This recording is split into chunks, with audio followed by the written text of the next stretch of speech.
작은 서점.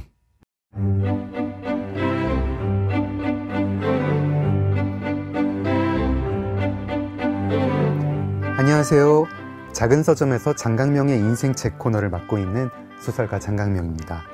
폭염의 열대야에 무더운 여름 어떻게 보내고 계신가요? 장강명의 인생책에서는 오늘부터 4주간 남량 특집을 마련했어요. 한국의 공포소설가들 4분을 차례대로 모셔볼 텐데요. 호러부터 좀비까지 그야말로 무시무시한 이야기를 쓰는 분들이십니다. 재밌는 이야기로 조금이나마 더위가 해소되셨으면 좋겠습니다. 오늘 첫 번째로 모신 작가님은요, 한국 공포소설을 대표하는 분, 전건우 작가님입니다. 지금 바로 만나보겠습니다.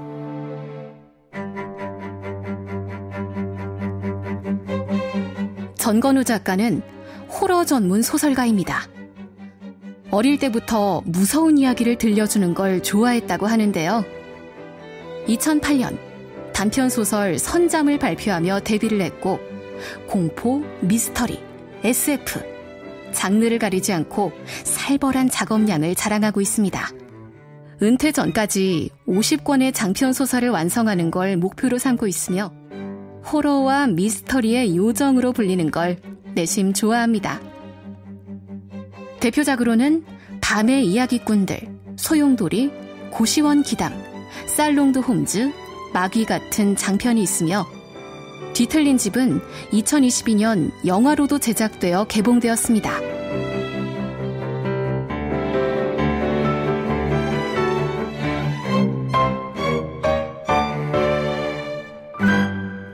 여름을 맞아 한국의 공포소설가들이라는 시리즈를 준비했습니다.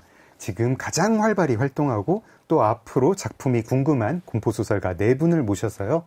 그분들의 인생책에 대해서도 듣고 공포소설 또 공포에 대해서도 여쭙겠습니다. 전건우 작가님 반갑습니다. 반갑습니다. 네, 호러와 미스터리의 요정. 요정입니다. 네.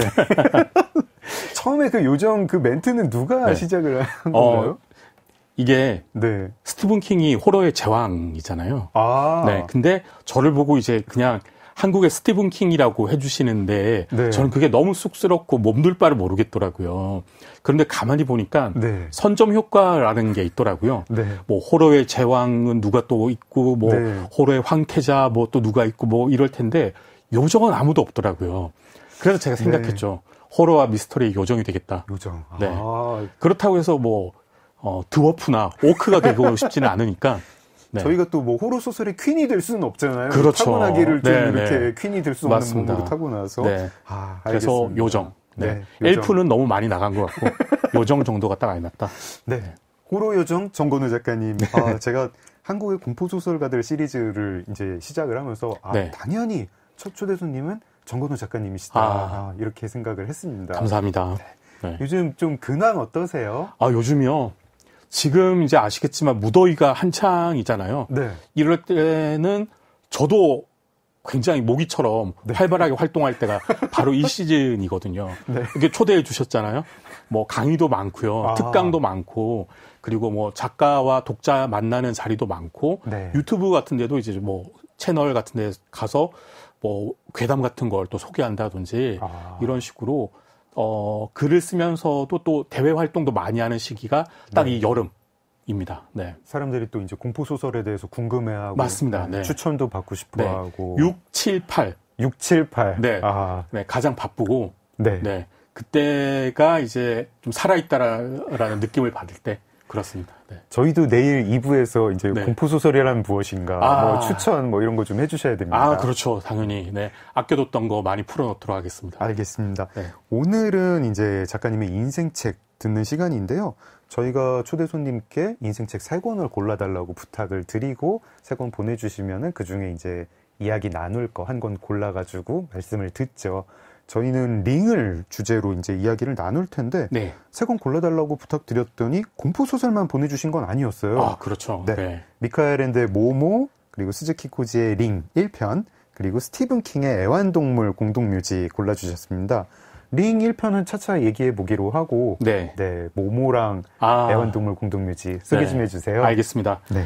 저는 이제, 누가 무인도에 가서, 네. 한 권의 책만 읽을 수 있으면 뭐 어떤 걸 가져가겠느냐라고 네. 했을 때 정말 두 번 생각하지 않고 나는 모모를 가져가겠다라고 할 정도로 어린 시절 제가 초등학교 때 처음 읽었을 때부터 네. 지금까지 한 10번 정도 제독을 한 것 같아요. 아. 네, 그 정도로 제가 좋아하는 뭐 동화를 넘어선 소설이라고 생각을 하는데요. 네. 이게 1973년에 나왔어요. 네. 굉장히 오래된 작품이잖아요. 네. 73년에 나왔는데 그 당시의 사회상을 반영한다고 하지만 사실상 지금의 성인들한테 읽혀야 하는 소설이 아닐까라는 그쵸. 생각을 해요. 시간 도둑. 이거 그렇죠. 네. 네. 1970년대보다 2020년대에 지금 훨씬 더 네. 활기치고 다니죠. 맞습니다. 그래서 여기는 이제 이탈리아의 아주 작은 마을에 시골 네. 마을에 모모라는 고아 소녀가 나타나게 되는데 네. 이 모모한테는 굉장히 특별한 재능이 있어요. 네. 뭔가 하면 경청. 귀를 기울여 듣는 재능이 있는데 네. 이게 어느 정도인가 하면 어떤 사람이건 모모 앞에서는 자신의 본심을 꺼내서 이야기를 할 수 있을 정도로 네. 최선을 다해서 귀를 기울여주는 그런 재능이 있거든요. 네. 이게 어떻게 보면 이제 요즘 말로 하면 슈퍼파워인 그렇죠. 거잖아요. 모모의 초능력이죠. 네. 그런데 지금 이 시대에 가장 필요한 슈퍼파워가 아닌가. 다들 떠들기 바쁠 때 누군가의 말을 경청해 줄 수 있는 능력이야말로 정말 필요하지 않은가라는 생각을 하는데 어쨌든 그 능력을 가진 모모가 시간 도둑, 네. 회색 신사들이라는 네. 그 시간 도둑들과 맞서 싸우는 이야기예요. 네. 그 회색 신사들은 사람들에게 끊임없이 시간을 아껴야 한다라고 하면서 네. 바쁘게 살 것을 강요하죠. 네. 그렇게 해서 줄어든 시간만큼 자기들이 가져가가지고 네. 그걸 자기들이 이렇게 쓰는데 그걸 물리치는 이야기예요. 제가 모모를 네. 저도 모모 좋아하거든요. 네. 저 미카엘 앤데 되게 좋아하고 전 끝없는 이야기를 더 좋아하는데 저도 너무 좋아요. 네. 네. 근데 모모를 작가님이 소개를 해주시니까 네. 생각해보니까 모모도 약간 호러 요소가 있네요. 맞습니다. 네. 죽음 얘기도 나와요. 죽음이죠. 네. 네. 죽음 나오고 네. 네. 호라 박사가 결국에는 그쵸. 죽게 죽음, 되잖아요. 네. 네. 그러고 제가 어릴 때 읽었을 때는 그 예전 번역본, 정말 초판 번역본, 그게 아마 번역하신 분이 차경주인가? 차경화. 시인님. 네. 네네. 그분이신 거로 기억을 하는데, 네. 그때는 회색 도당이라고 번역돼 있었어요. 네. 회색 신사가 아니고, 네. 회색 도당이었고, 그래서 저한테는 이제 회색 도당이 더 익숙하거든요. 네. 그래서 회색 도당이 굉장히 무서운 존재로 어린 시절엔 다가왔어요. 그렇죠. 네. 괴이한 존재이기도 맞습니다. 하고 네. 사람 마음을 이제 들었다 놨다 하는 존재이기도 맞습니다. 하고 네. 초자연적인 능력도 네. 있고 그리고 이 소설이 굉장히 앞서갔던 게 작가 후기에 보면 이 미카엘 앤데가 이 소설을 쓰게 된 게 기차에서 어떤 사람을 만나서 내가 이야기를 들었는데 네. 그걸 그대로 옮겨 적는다라고 한 거예요. 이게 마치 액자식 네. 구성인 것처럼 오늘날의 메타소설인 메타소설. 거죠. 네. 네. 그거의 선구자가 아니었을까 그런 생각을 합니다. 네. 그게 네. 지금 저희가 링 얘기를 해야 되는데 모모 얘기 하나만 더 하면 네. 그게 모모 영화의 그 장면이 구현이 됐는데 네. 보셨나요? 봤죠. 미카엘 앤데 진짜 연기를 하면 안 되더라고요. 그렇죠. 네. 그런 사람들이 네. 몇 명 있습니다. 네, 글을 네. 쓰셔야 되는 작가님이시더라고요. 애완동물 네. 네. 네. 스티븐 킹도 네. 소설만 쓰셔야 되는 분 유명하시죠. 네. 근데 뭐 욕심이 많으셔죠. 밴드도 하시고 막. 그러시죠. 네. 네. 제가 최근에 그분의 인스타를 찾아서 팔로우를 했는데요. 네. 인스타 그 프로필 사진이 기타 들고 있는 사진이더라고요. 이게 소설가인데 뭐 이렇게 뭐 작업 사진이나 자신의 책 사진이 아니라 기타를 들고 계시더라고요. 기타 연주만 하시지 않고 보컬도 하세요. 아닌 것 같아요. 아니 뭐 이렇게 들어줄만은 한 정도의 네, 그냥 네. 뭐 아마추어 치고는 네. 뭐 애완동물 공동묘지 어떤 작품입니까? 애완동물 공동묘지는 네.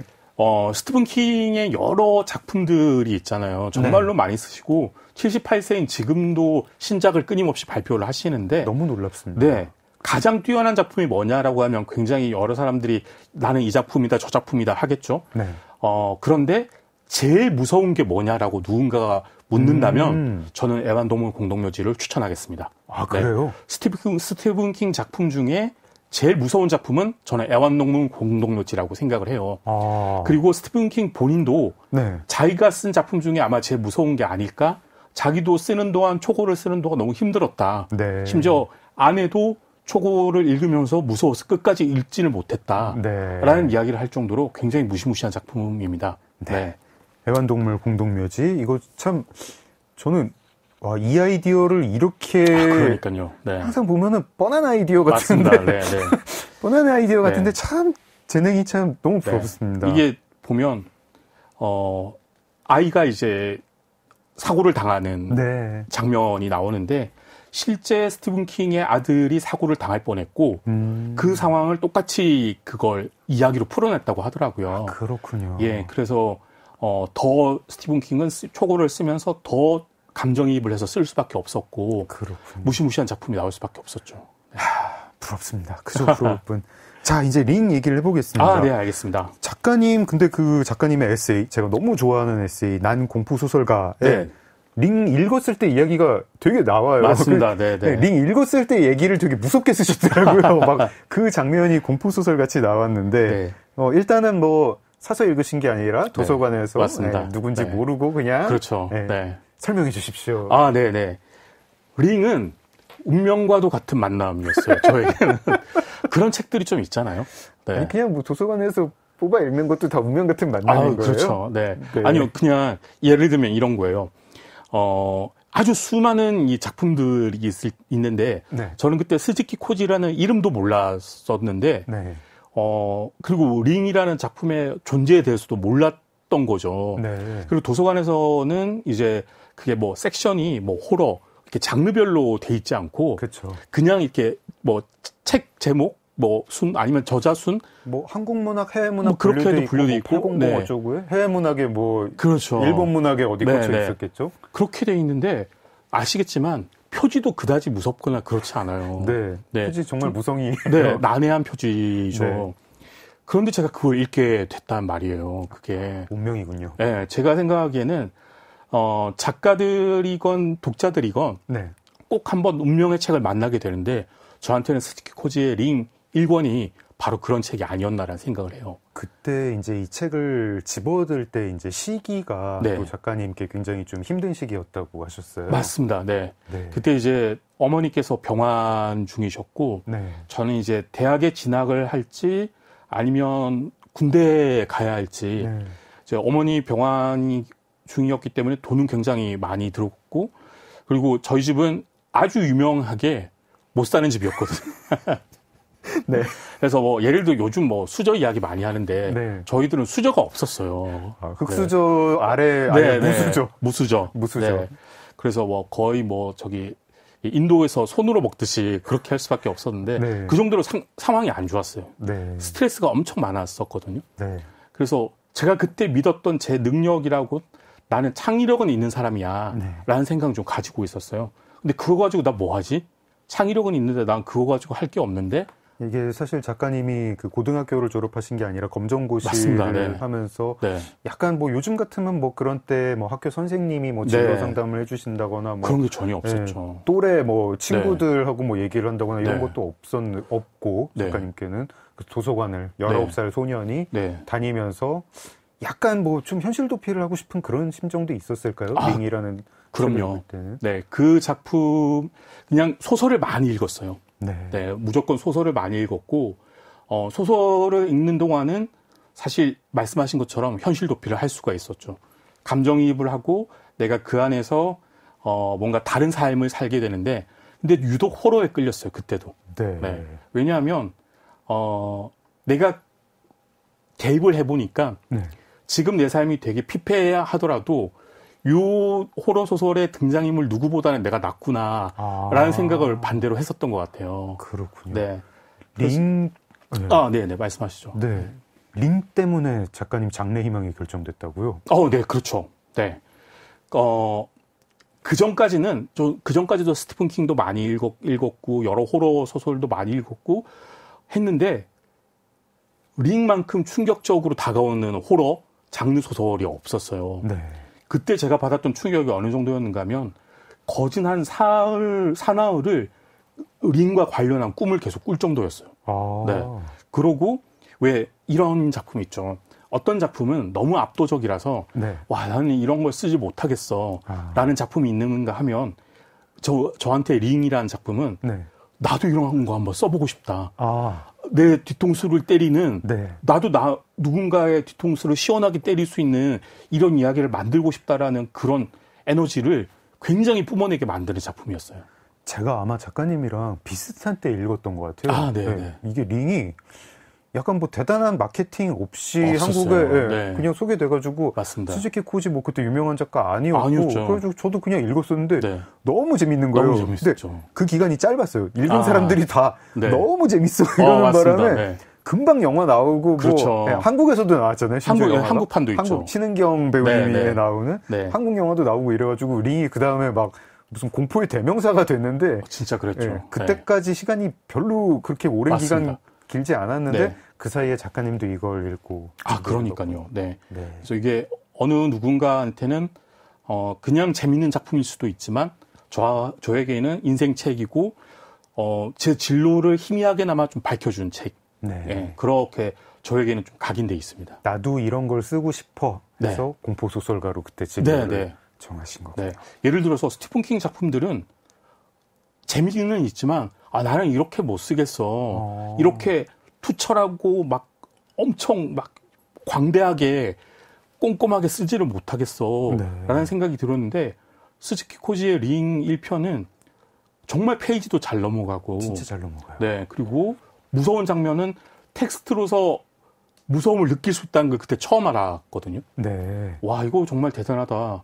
근데 나는 이 정도라면 근데 좀 써볼 수 있을 것 같은데? 라는 생각을 했어요, 정말로. 네. 알겠습니다. 네. 저희 장강명의 인생책은 게스트가 인생책을 어떻게 읽고 어떤 영향을 받았는지 이야기하는 프로그램이죠. 그래서 소설의 경우도 결말이나 반전을 다 이야기를 합니다. 지금 뭐 라디오로 듣고 계시거나 유튜브로 보고 계신 분들, 저희는 링 뒷얘기 이제 다 할 거예요. 링이 또 뒤에 반전이 기가 막힌 반전이 네. 막 이렇게 한 두세 개가 두두둑 뒤통수를 맞습니다. 때리는데 네. 나 그 반전을 직접 확인하고 싶다 이러신 분들은 책 먼저 읽으시고 그 다음에 저희 1부 봐주시고 뭐 그 사이에 2부는 뭐 링 얘기 안 할 거고 정건호 작가님 이야기를 나눌 거니까 2부 먼저 봐주시고 1부는 나중에 보셔도 됩니다.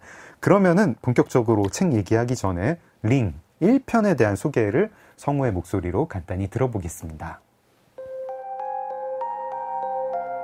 이 영상을 본 자는 일주일 뒤 이 시각에 죽는다.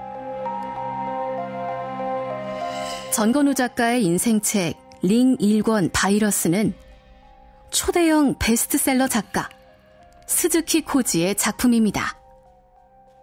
일본에서만 800만 이상의 독자를 사로잡았고 영화로도 만들어져 호러 열풍을 선도했는데요. 의문의 비디오 테이프로 인한 죽음의 비밀을 파헤쳐가는 과정을 탄탄한 구성과 소름 돋는 공포로 전개해 나가면서 1991년 출간된 이후 밀리언셀러가 되었습니다. 저자 스즈키 고지는 대학에서 불문학을 전공했으며 대학 시절 연극에 심취해 시나리오 작업을 해왔습니다. 1990년 일본 판타지 소설 대상에서 낙원으로 우수상을 수상하며 문단에 데뷔했고 이듬해 발표한 링으로 최고의 호러 소설 작가로 부상했습니다. 작은 서점 장강명의 인생책 전건우 작가님과 함께하고 있습니다.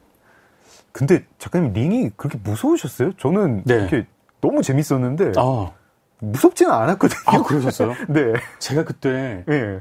뭔가 좀 감성적으로 더 예민해져 있었던 건지 어떤 건지 잘 모르겠지만 네. 특히 그 부분 있잖아요. 전화를 받는 부분. 아. 비디오 테이프를 보고 나서 전화 걸려올 때 네. 그때 그 스즈키 코지가 그 전화 받는 사람의 심리를 묘사하는 그 부분이 너무 섬뜩했거든요. 막 등에서부터 땀이 흐르고 뭔가 네. 압박감이 오고 하는 그것들이 실제로 제가 그 전화를 받는 것 같은 느낌이 들어가지고 전 그게 되게 무서웠어요. 제가 이번에 링을 다시 읽는데 네.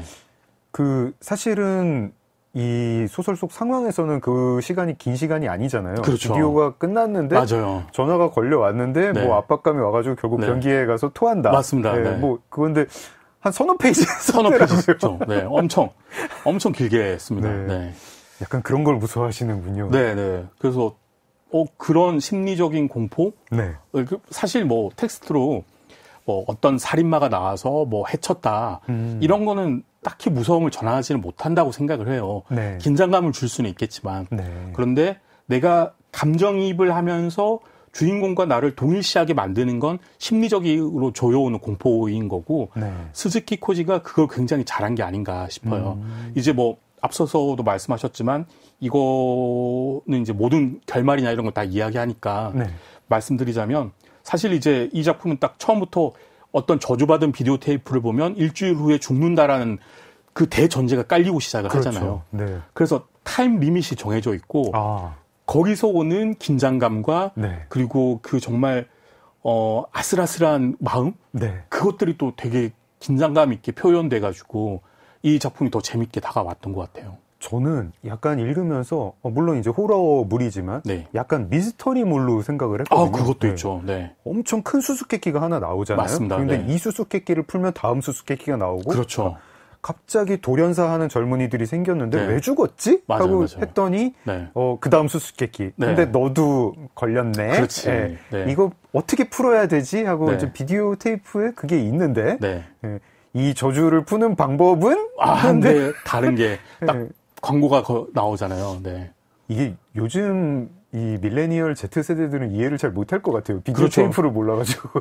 그거에서 오는 어떤 이게 무슨 원리지라는 네. 것 자체를 모르기 때문에 네. 그런데 그 당시에는 정말 비디오를 많이 보고 네. 우리가 녹화도 해서 보고 하던 우린 정말 그 비디오가 녹화되고 거듭 사람들한테 퍼지고 하는 그 시스템과 메커니즘을 너무너무 잘 알고 있었잖아요. 네. 그래서 공포가 더 배가 됐던 것 같아요. 네. 지금 청취자분들께 약간 앞부분만 좀 설명을 해드리면요. 일본에서 돌연사하는 젊은이들이 네. 굉장히 공포에 질려가지고 돌연사를 그렇죠. 했는데 네, 심정지. 네, 네. 심정지고 심장마비로 돌연사를 했는데 이걸 추적하는 기자가 맞습니다. 네, 이들이 왜 죽었나 하고 찾아봤더니 어떤 비디오 테이프를 보고 죽은 것 같은데 그러니까요. 네, 그래서 자기도 봤더니 이상한 영상들이 마구 맞습니다. 나오는데 네. 으스스한 영상이 나오는데 네. 끝에 너도 일주일 뒤에 이 시간에 죽게 된다 그렇죠. 라는 메시지가 나오고 근데 이거를 하면 살 수 있다라고 하고 나오는데 이거를 하고 하면 살 수 있다가 네. 그 부분이 없어요. 없어요. 네. 옛날에 그 시절의 비디오는 네. 녹화 방지 탭이라는 게 있어가지고 맞습니다. 거기를 녹화 방지 탭을 네. 이렇게 테이프로 붙이면 네. 녹화가 됐습니다. 그렇죠. 네, 그래서 아마도 그 비디오를 본 젊은이들이 장난으로 이 해법 네. 부분을 녹화를 그러니까 지워버렸죠. 덮어버렸죠. 네, 덮어버려서 도대체 나는 저주를 받았는데 일주일 뒤에 나는 이렇게 죽을 건데 어떻게 하면 살아날 수 있는지 방법을 알 수가 없는 그렇죠. 이 답답한 상황. 네. 그래서 일단 변기에 가서 토부터 하고 갑니다. 네. 페이지 터너요. 막 계속 그리고 말이 되게 네. 이걸 이렇게 쫓아가는구나 해서 그럼요. 네. 이 링 1편에 부제를 좀 주목할 필요가 있어요. 네. 바이러스잖아요. 이게 이제 일주일 후에 너도 죽게 된다. 이게 어떻게 보면 바이러스의 발현이 그때 된다라고 맞아떨어지는 그런 그리고 누군가한테 이제 끊임없이 감염시켜야 되는 거잖아요. 그렇죠. 이게 이야기의 결말이 나오고 말았지만 제가 이 책을 읽을 때는 네. 그 단어를 몰랐는데 잠복기군요. 잠복기죠. 네. 이제 우리는 코로나 네. 19를 거쳐왔기 때문에 다들 바이러스 전문가가 됐기 네. 때문에 인지 알죠. 네, 네. 잠복기가 일주일인 네. 살인 바이러스. 그렇죠. 네. 근데 근데 어떻게 보면 앞서간 상상력이죠. 그렇네요. 네. 백신이 있는데 네. 안 가르쳐 주지. 그거에 대한 답답함이 네. 있죠. 네. 네. 정말 사람 미치고 팔짝 뛸 노릇이죠. 네. 그 상황에서 내내 책이 전개가 됩니다. 맞습니다. 근데 이게 이제 아까 인생책 3권 골라주실 때요. 네. 스티븐 킹의 애완동물 공동묘지도 골라주셨잖아요. 네네. 그리고 작가님이 에세이에서 이렇게 쓰신 부분을 인상 깊게 읽었어요. 스티븐 킹이랑 스즈키 코지는 서로 공포를 자아내는 방식이 달랐다. 근데 작가님은 스티븐 킹을 원래 읽으셨기 때문에 네. 링을 보면서 공포를 이런 식으로 자아낼 수도 있구나. 네. 이런 걸 깨달으셨다고 하셨어요. 네, 맞습니다. 네. 스티븐 킹은 네. 저는 이제 사람들이 특히 우리나라 독자들이 좀 그렇게 생각을 많이 하는데 네. 스티븐 킹 작품이 뭐가 무서워 라고 이야기하는 독자들이 되게 많아요. 저도 좀 그래요. 네네. 그리고 약간의 장벽도 있어요. 진입 장벽도 있어요. 그 스티븐 킹의 수다스러움을 참아내지 못하면 그 책을 끝까지 읽지 못하게 되거든요. 모든 주인공들이 모든 때 이야기가 그렇죠. 이렇게 나오면 그 주인공이 그 주인공 같고 약간 그리고 다들 투머치 토커. 그 메인주에서 그렇죠. 시골에서 자란 그 메인주 대리. 메인주 대리. 거기서 자란 사람들이 다들 그렇죠. 자, 그런데 스티븐 킹 같은 경우에는 상황 자체를 묘사라기보다는 이 사람이 공포감을 느낄 수밖에 없는 상황 자체를 잘 만들어 두더라고요. 그래서 특히나 주인공을 사랑할 수밖에 없게끔 만드는 재주도 굉장히 뛰어나요. 이게 아마 그 스티븐 킹의 수다스러움 때문에 그런 것 같은데 주인공 캐릭터에 관해서 말을 많이 하면 할수록 어쨌든 우리는 이 캐릭터를 많이 알게 되니까 그쵸. 오히려 감정이입을 하게 되는 거예요. 그쵸. 그런데 이 주인공 앞에 놓여 있는 상황이 녹록치 않아. 너무나도 뭐 정말 인간의 힘으로는 해결할 수 없는 어떤 존재와 맞서야 돼. 이럴 때 오는 어떤 거대한 공포감 그런 것들을 자아내는 게 스티븐 킹이라고 한다면 스즈키 코지는 뭐 이후 작품에서는 그게 조금 무너지기도 했지만 어쨌든 링 1편에 한해서만은 묘사만으로도 공포를 만들어낼 수 있구나. 그러니까 어떤 상태의 그러니까 외적인 부분이 아니라 내적인 심리적인 묘사를 하는 것만으로도 굉장히 좀 바늘로 찌르는 것 같은 이런 공포를 만들어낼 수 있구나라는 지점을 좀 다르게 느꼈어요.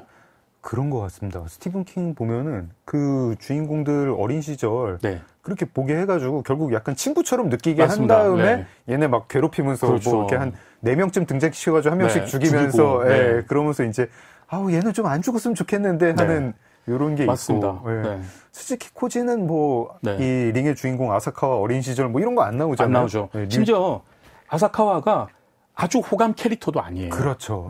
이 취재를 하게 된 것도 뭐 되게 공명심 때문에 한 게 아니라 자기가 지금 히트 기사를 써야 하니까 할 수밖에 없었던 건데 그리고 또 아사카와 말고 친구 캐릭터는 더 좀 괴팍한 캐릭터잖아요. 그럼에도 불구하고 우리는 이 사람들이 제발 미스터리를 풀어내고 살아남았으면 좋겠다라고 생각하게 되는 건 이 심리적인 묘사가 워낙에 공포스럽기 때문에 내가 다시는 그 공포를 독자로서 직면하고 싶지 않고 이게 여기서 끝이 났으면 좋겠어. 해피엔딩으로 끝이 났으면 좋겠어. 라는 식의 응원을 하게 되는 것 같아요. 둘 다 뭐 스티븐 킹이나 스즈키 코지나 되게 생생하게 이제 묘사를 하는 작가인데 작가님 말씀을 듣고 보니까 진짜 스즈키 코지는 딱 지금 이 순간 그 사람 기분 속 내가 이렇게 토가 나올 것 같으면 꼭 토가 나올 것 같은 그 독자도 토가 나올 것 같은 기분을 만들어주는 그 아주 신기한 능력이 있습니다. 긴 부분을 분량을 할애해가지고 그걸 되게 꼼꼼하게 묘사하더라고요. 책을 읽는데 4D 체험을 하는 것 같은 그렇죠. 저도 그렇게 느꼈습니다. 합니다. 이제 뭐 작가님이 무섭다고 묘사하신 부분은 좀 앞부분이고 이제 뒤로 갈수록 미스터리가 조금씩 풀리잖아요. 작가님 뭐 두 번째로 무서운 부분 뭐 이런 데는 어디일까요? 저는 소름이 쫙 끼쳤던 부분이 이제 결말하고 맞닿아 있는데요. 최종 반전이 드러났을 때 그때 주인공이 뭔가를 선택을 해서 딱 달려갈 때 그 차를 몰고 갈 때 그때 소름이 쫙 돋았어요.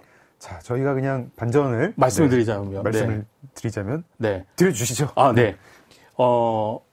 이 주인공은 저주를 푸는 방법이 원혼을 달래주면 되는 거라고 생각을 했죠. 류지하고 이제 추리를 해서 그게 답이라고 생각을 했습니다. 그래서 막 여러 가지 뭐 미스터리를 파헤친 끝에 그 어떤 그 숙소 지하에 그 우물이 있었고 그 우물 아래 사다코가 죽어서 원혼이 돼 있다라는 생각을 거기까지 이제 맞았어요. 추리를 하는데 그게 맞았고 실제로 정말 이제 일주일이 다 돼가는 그 시점에 열심히 막 파내서 그 사체를 끌어냅니다. 그래서 원혼을 달래줘요. 그리고 주인공은 죽지 않죠. 일주일이 지났는데 아사카와는 죽지 않았죠. 그래서 저주가 풀렸구나 생각을 했는데 아사카가 그 사이에 이제 이 비디오를 류지한테 보여줬는데 류지는 하루 뒤에 죽게 되는 거였죠. 그런데 살아야 되는 류지가 하루 뒤에 죽고 말아요. 죽었습니다. 똑같이 그 저주에 걸려서 그럼 이게 저주를 푸는 방법이 뭘까? 나는 왜 살았고 내 친구는 왜 죽었을까? 네. 둘이 뭔가 다른 행동을 뭐를 했는가를 고민해 봤을 때 한 가지밖에 없었어요. 네. 주인공은 자기 가족한테 그 비디오 테이프를 보여준 거였어요. 남한테. 류지에게 보여준 네. 거였고, 그래서 결국은 이게 바이러스처럼 남에게 전파하면 저주가 풀린다라는 결론에 이르게 된 거죠. 아사카하고 류지는 사다코의 그 원념이 네. 자기 시신을 발견해서 뭐 이렇게 자기를 달래달라 그렇죠. 이런 건 줄 알았는데 그게 아니었어요. 아니었어요. 사다코의 원념은 네. 이걸 퍼뜨려줘. 맞아요. 네. 이게 전형적인 일본의 어떤 원의 개념과 맞닿아 있는 딱 내용이라는 생각을 했거든요. 아, 그렇습니까? 네.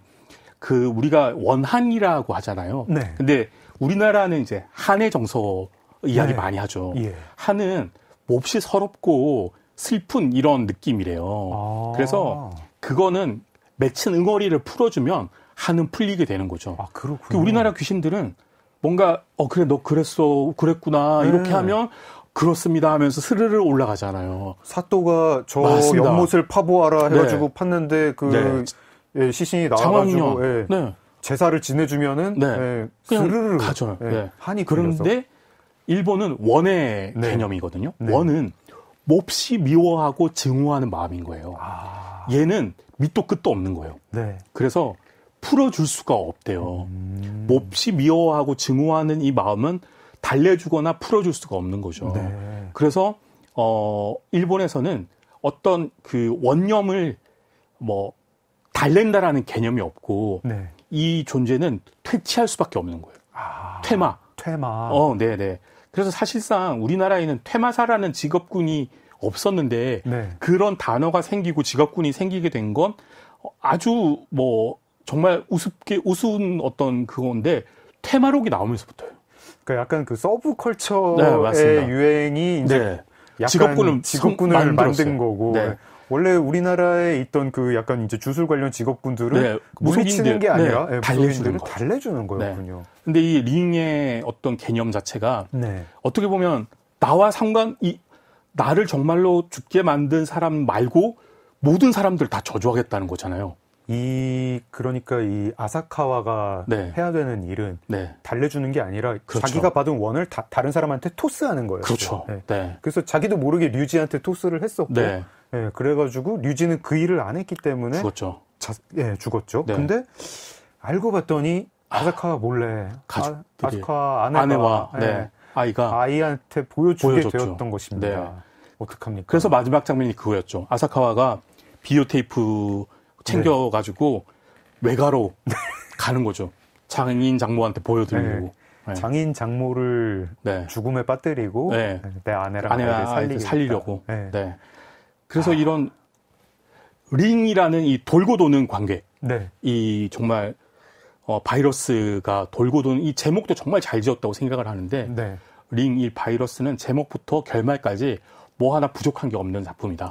사실은 원래 이제 소편이 이제 뭐 염두에 두고 나오진 않았을 텐데 네. 원래 나왔을 때는 링 1이 아니라 그냥 링이었어요. 그렇죠, 맞습니다. 링이고 네. 뭐 부제도 없었는데 없었죠. 네. 소편이 나오면서 네, 여기에 링 1 네, 바이러스 맞습니다. 뭐 나중에 뭐 제로까지도 나왔었는데 그렇죠. 네. 링 2편이 아마 라센 맞습니다. 라선. 네. 네, 그리고 3편이 루프. 네. 약간 네. 그 링의 이걸 변형하면서 그렇죠. 그러면서 점점 SF로 그렇죠. 변해갔어요. 네. 루프는 거의 뭐 매트릭스 맞습니다. 네, 그런 거였죠. 네. 작가님이 아사카와의 선택 좀 어떻게 생각하시나요? 스즈키 코지가 약간 이 선택에 꽂혔나 봐요. 왜냐면 링 2편도 결말이 그렇죠. 똑같아요. 네. 네. 맞아요. 링 2편도 사실 인류냐 내 가족이냐 선택해야 그렇죠. 될 때 왜 내가 인류를 위해서 가족을 희생해야 되지? 맞습니다. 네. 근데 이게 저는 그렇게 쉽게 제가 그쳐지면은 저도 그래요. 모르겠다. 그래서 저는 그 어린 나이임에도 이 사람의 어떤 선택이라든지 이런 것들이 너무 소름이 돋았거든요. 네. 그 당시에는 그랬어요. 그 당시에는 어떻게 그럴 수가 있냐. 이 주인공의 어떤 행동을 이해 못하고 좀 화가 나는 쪽이었어요.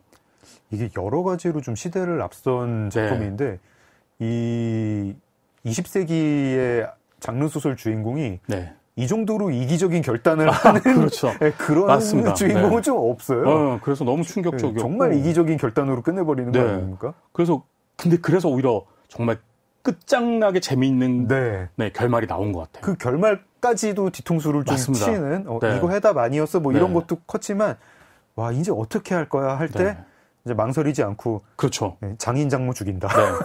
그 그게 결말이 어떻게 보면 어쨌든 그 사다코도 무서운 존재지만 사다코를 그렇게 만든 인간들이 굉장히 나쁜 인간들로 나오잖아요.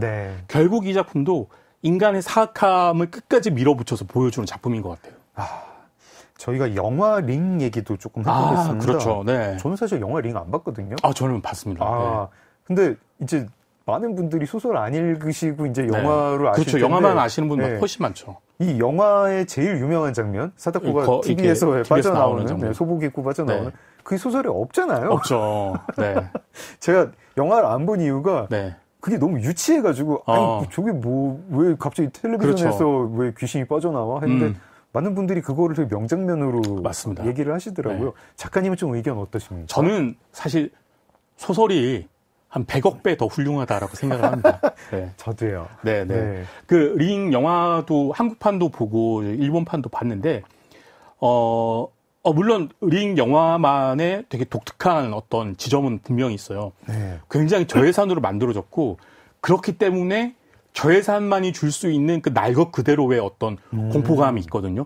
요즘처럼 막 CG가 주는 공포감 말고 인간이 직접 귀신 분장을 해가지고 기어 나오는 그거에 대한 어떤 좀 이렇게 섬뜩한 지점이 있긴 해요. 이게 제가 어릴 때 추억이 담겨가지고 그런지 좀 1980년대, 90년대 영화들이 특수효과가 조잡해가지고 더 무서워요. 그렇죠. 그런 게 있습니다. 한국 영화도 그렇고 미국 맞습니다. 영화도 그렇고 막 너무 저예산으로 대충 막 떡칠해가지고 막 분장도 그렇고 막 그래서 컴퓨터 그래픽이 조잡하다 보니까 더 기괴하고 막 헬레이저 뭐 이런 것들 지금 너무 매끈하잖아요. 근데 그때는 한 땀 한 땀 손으로 이렇게 수작업한 것들이라 가지고 훨씬 더 좀 입체감 있는 공포라고 할까? 좀 그런 게 있었던 것 같아요. 하지만 어쨌든 영화와 소설 둘 중에 하나를 선택하라고 한다면 전 소설판. 링이 훨씬 더 뛰어나다. 알겠습니다. 작가님이 소설판이 소설이 영화보다 100억 배 더 낫다고 해주셔가지고 저의 한이 풀렸습니다. 한이 달래졌어요. 다행이네. 원이 아니라서. 그렇죠. 뭐 영화도 훌륭하다 이런 말씀하셨습니다. 원이 지금 원념이 이렇게 폭발할 뻔했는데 원은 큰일 납니다. 한이 달래진 기념으로 노래 한 곡 듣고 가겠습니다. 네, 알겠습니다. 제가 추천한 곡 말씀드려도 되나요? 지금 이제 우리가 이게 주인공 링1 주인공의 어떤 선택에 대해서 이해를 하느니 못하는 이런 이야기를 했잖아요. 링1 때문에 인류가 멸망할지도 모르는 이런 상황의 결말로 가게 됐는데 저는 반면에 콜드플레이의 All My Love라는 노래를 추천해드리고 싶습니다. 이게 무슨 맥락인가요? 이게요. 이 All My Love는 정말 내 모든 사랑을 너에게 주겠어라는 가사가 되게 인상적인 노래거든요. 그래서 그렇게 하지 말자. 링의 그 주인공처럼 그렇게 하지 말고 우리 사랑으로 가득 채우자. 그런 뜻으로 All My Love. 가장 끔찍한 추천합니다. 결말을 이야기하면서 가장 아름다운 노래를 들어보자. 이게 이런 취지로. 약간 이런 아이러니가 또 공포감을 자아내기도 하니까요. 알겠습니다. 콜드플레이의 All My Love. 작은 서점 장강명의 인생책. 정건우 작가님과 함께하고 있습니다. 링이 일본에서 엄청 히트했고 아까 뭐 성우님 말씀으로는 800만 부가 팔렸다고요. 평생 먹고 살만한 이게 좀 그렇게 계산하게 되는데 아무튼 뭐 그렇죠. 한국에서도 뭐 한때 어마어마하게 인기가 있었죠. 그 다음에 이 스즈키 코지 작가님이 속편들을 계속 쓰셨어요. 맞아요. 근데 이게 저는 그 속편들도 좋아하거든요. 저도 그렇습니다. 스즈키 코지 진짜 대단한 이야기꾼이다. 이렇게 생각을 했는데 요즘 뭐 하시나요? 요즘 제가 가장 최근에 들었던 어떤 소식은 일본의 어떤 SNS에서 그분이 그 두루마리 화장지에다가 소설을 프린트 해가지고 그 두루마리 화장지를 판매하는 그런 걸 하셨대요. 그런 프로젝트를. 그래서 화장실에서 두루마리 그냥 심심하니까 이걸 하면서 소설을 읽는 거예요. 공포 소설을.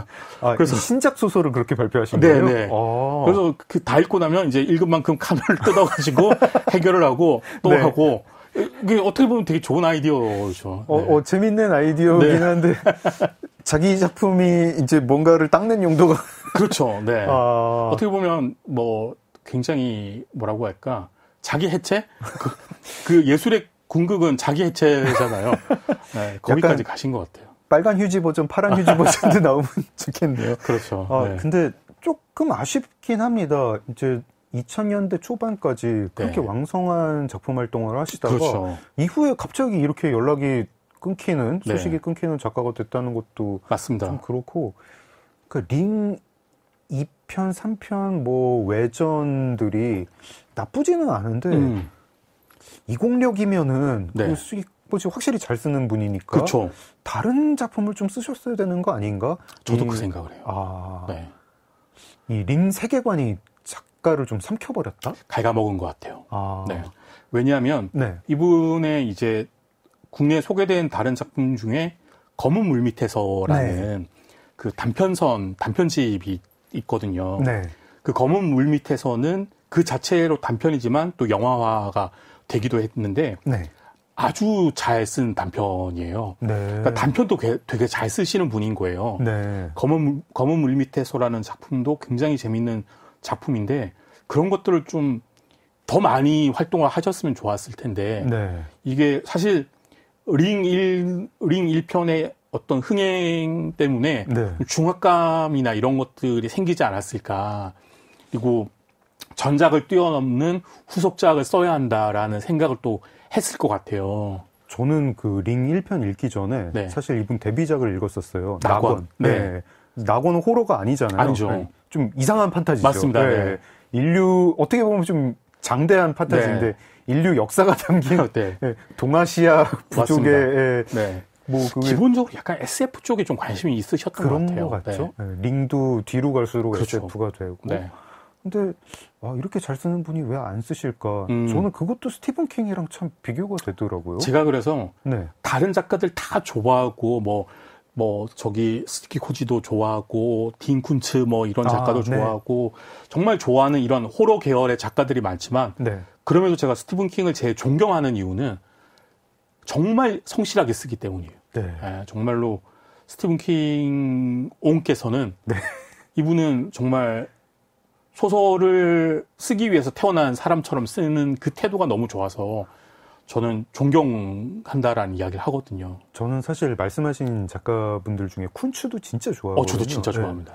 한때 킹이랑 쿤츠가 약간 양대산맥이었는데 이것도 무라카미 하루키랑 무라카미 류 마냥 갑자기 이렇게 쭉 한쪽이 그냥 떨어져 나갔죠.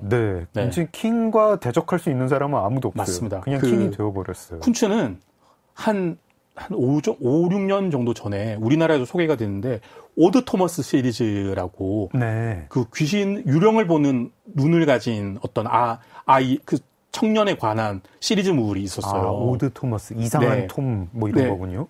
이름에 오드가 들어가요. 그래요? 오드 아이기도 하거든요. 오드 아이기도 하고요. 그래서 그 작품이 반짝 흥행을 전 세계적으로 좀 하면서 다시 막 그 시리즈가 계속 나오기도 하고 저도 국내에서 한 4권까지 시리즈가 나온 걸 봤는데 그 이후로 좀 판매가 그렇게 됐는지 나머지 시리즈는 번역이 안 되더라고요. 그렇군요.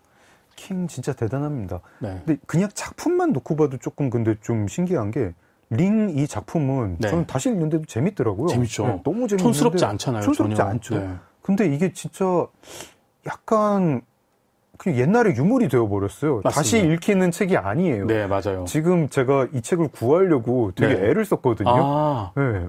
도서관에 당연히 있겠지 했는데 없고 개정판도 안 나오고 리커버 이런 거 나올 법도 한데 조금 저 초판을 가지고 있거든요. 그거는 이유가 뭘까요? 예를 들어가지고 킹의 캐리 같으면은 영화도 심지어 최근에 나왔고 계속 회자가 되잖아요. 그리고 그 캐리 작품 자체를 읽는 독자도 계속 있고. 애완동물 공동묘지도 아마 나온 지는 1983년에 나왔습니다. 83년. 근데도 계속 읽히는데. 맞습니다. 리오 왜 안 읽힐까요? 그게 사실은 좀 이 작품의 핵심인 반전이 이제는 좀 너무 흔한 반전이 되어버렸기 때문에 그러니까 스티븐 킹은 사실 반전으로 먹고 사는 작가는 아니잖아요. 반전이 없어서 놀라잖아요. 네. 가끔. 그리고 반전이라고 해봐야 갑자기 사실은 외계인의 짓이었어. 뭐 이런 거기 때문에 제가 가끔 짜증나요. 네. 책 읽을 때. 그래서 이 스티븐 킹이 자기 자신의 작품의 결말이 구리다라는 식의 농담을 그것 영화 2편에서 직접 자기가 그 어떤 서점의 주인으로 나와가지고 스티븐 킹 걔는 결말이 구리잖아라고 자기 입으로 그렇게 연기를 하는 장면도 있거든요. 이번에 나온 이 영화에 킹이 출연을 하나요? 2편에 출연해요. 안 되는 연기력으로. 네, 안 되는 연기력으로 짧게 나옵니다. 그렇군요. 그래가지고 그런데 이 링 1편은 반전이 워낙에 좀 치명적으로 반전이 알려지고 나서는 읽는 재미가 좀 절반으로 떨어지기 때문에. 그렇군요. 그래서 좀 롱런하지 못했던 게 아닌가 싶어요. 하긴, 식스센스 반전도. 그렇죠. 그때는 엄청났는데 지금은 이제 그 반전 자체가 너무 흔해져가지고. 너무 흔하죠. 네. 그렇군요. 네. 난 공포소설가에서 호러는 시대상을 반영한다라고 하셨어요. 네. 링 1에 반영된 시대상, 뭐 이런 얘기도 좀 할 수 있을까요? 일단은 우리가 앞서도 말씀을 나눴지만 비디오 시대였잖아요. 비디오 시대. 네, 정말 그때는 영화광이라는 표현보다 비디오광이라는 표현이 있을 만큼 비디오가 비디오를 보고 뭔가 녹화도 하고 그걸 가지고 뭔가 이렇게 전하고 뭐 이렇게 하는 것들이 그리고 약간 그렇게 무단으로 복제해가지고 몰래 돌려보고 하던 게 자연스러운 어떤 사회 문화였었잖아요. 이거를 스마트폰으로 이제 번안을 해서 뭐 다시 이 얘기를 하려고 하니까 좀 안 되겠더라고요. 왜냐면 비디오는 복제를 해도 하나에서 기껏 뭐 2개? 하나? 이 정도인데 스마트폰은 복제하면 한꺼번에 100만 퍼지죠. 영상 그냥 어디다 올리면 되니까. 또 정성을 들여야 하잖아요. 정성을 들여야 시간을 들여야 하고요. 그렇죠. 네, 그게 실시간으로 그 시간만큼 들여야 하는 거니까 이게 그런 것들이 되게 잘 반영이 됐다고 생각을 하고요. 그리고 그 당시에 오컬트 그러니까 한국은 좀 아니었지만 일본은 오컬트 붐이 굉장히 많이 일었었어요. 1990년대 당시에 초능력과 오컬트 붐이 엄청나게 붐을 일으켰는데 관련 어떤 TV 프로그램도 많이 생겼었고 그런 것들이 되게 잘 반영이 돼 있죠. 여기도 보면 이제 사다코가 초능력을 가진 소녀로 나오잖아요. 그런 것들이 이제 그 당시의 시대상을 보여주는 이야기다라는 생각을 하게 됩니다. 저는 저런 생각도 지금 잠깐 듭니다. HIV 바이러스가 이제 1990년대 후반에 많이 알려졌었는데 지금은 이게 HIV가 뭐 그렇게 불치병이나 이런 게 아닌데 당시에는 걸리면 정말 치명적이다라고 했죠. 코로나랑 좀 느낌이 달랐죠. 코로나는 네. 뭐 건강한 사람은 뭐 그냥 이렇게 넘어갈 수 있는 거였는데. 그리고 특히 그 바이러스는 흉흉한 소문과 함께 도는 경우가 많았잖아요. 뭐 그런 느낌들. 어떻게 보면은 이야기의 힘 자체는 지금 봐도 엄청나죠. 몇몇 소재나 그 너무 결정적으로 반전에 기대는 것 때문에 아쉽습니다. 저는 그래도 한번 이 청취자분들이 너무 더운 여름날에 그럼요. 진짜 추천드립니다. 도서관에 가셔가지고 한번 찾아보시고 요즘 상호대차도 되니까요. 링 한번 읽어보시면 후회 안 하실 거라고 정말 그 시원한 에어컨 밑에서 링 1편 읽으시면 등골이 서늘하실 겁니다. 진짜. 어떤 노래를 들으면서 읽으면 더 서늘할까요? 이 노래가 제가 생각한 노래가 있는데요. 심규선이라고 제가 아주 좋아하는 인디 가수가 있습니다. 그 가수의 석양산책이라는 노래가 있어요. 아주 사랑으로 가득 찬 노래예요.